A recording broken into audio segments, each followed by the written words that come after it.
on YouTube. This is Mr. Matt with Mr. Matt's 5 Minutes of Finance, where we help you along on your journey to financial freedom 5 minutes at a time.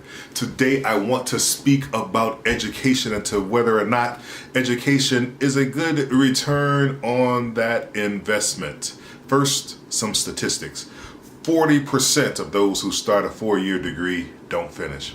44 million Americans have $1.4 trillion in student loan debt.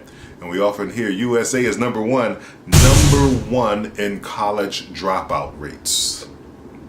Given those statistics, we have to ask ourselves, does it make sense to just force every child, whether or not they're ready, to go into schooling after high school?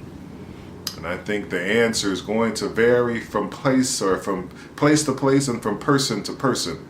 But we need to stop the blanket approach that college is the way to success. It is a way, but it's certainly not the only way. And when we look at that potential $100,000 cost, we have to ask ourselves, how long is it going to take for us to make that money back, given the interest rates on that money, and whether or not there are other ways. And I think there are other ways. One thing I like to think about is the young person in grade school who's learning how to play the violin, and they're so cute when they come home with that violin case, and when they start playing and they're practicing, after a few days with the teacher, they sound like a cat tied by its tail to a ceiling fan.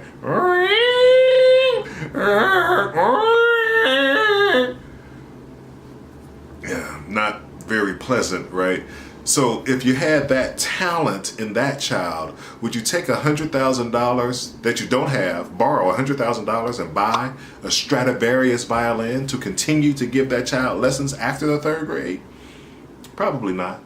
You probably think about something else in terms of what that child has talents in that you are going to encourage. So the same thing should be true for your high school student. If your high school student hasn't really expressed a strong interest in education by that point, don't then borrow $100,000 to continue them on an academic path. Think about some other things you can do. Trade schools, for example. Because again, the key for college is that you are able to get a job or you can earn income to be self-sufficient and financially independent. So maybe if you start out at a trade school, you're able to get a job quickly, you're able to earn money, and perhaps the employer of choice for you might also have a tuition reimbursement program such that if that's something that you ultimately wanted to do, you could, but have that employer pay for it. Another thing to consider are the multitude of jobs or businesses that an individual can start without having a formal education.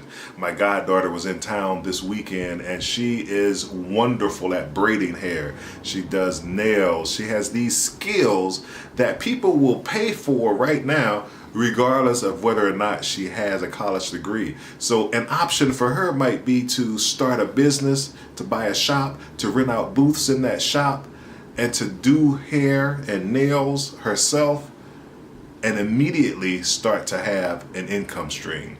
You think about young people who fly drones, for example, just for fun.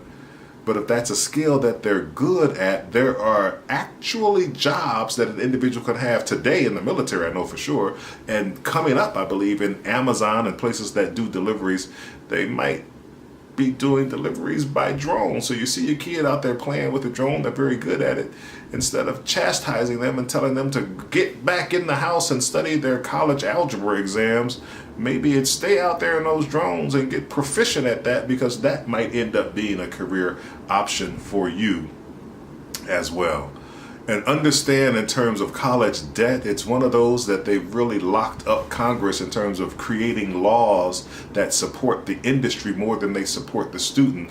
If you file bankruptcy, college loan debt is not a debt that can be discharged in bankruptcy. So it will be with you forever. Just think about it, folks. Not all college is good college. Not all college debt is good college debt. consider the alternatives.